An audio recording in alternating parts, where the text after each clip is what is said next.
This is the Lone Crater YouTube. We hope this video helps. You start by enabling the hardware.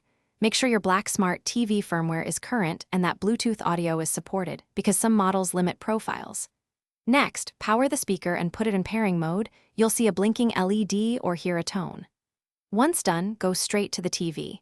Press Home, open Settings, then Sound or Wireless Audio Settings. Set Bluetooth to Discoverable so the TV can find the speaker. This avoids wasted attempts and speeds pairing.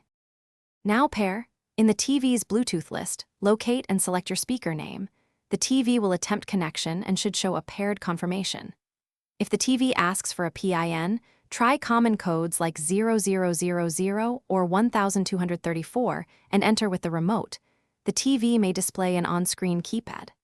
Once paired, make sure to set the speaker as the default audio output in sound settings, so audio routes there automatically. This sequence resolves most middle-step hangups during pairing.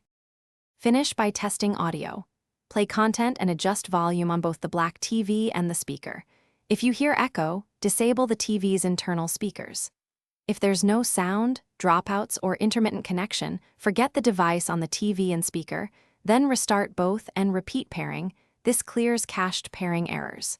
Also, move devices closer to avoid interference and update firmware on both units when available. Key troubleshooting tip: always try a full restart before deeper diagnostics. Thanks for watching. Consider subscribing if we helped you.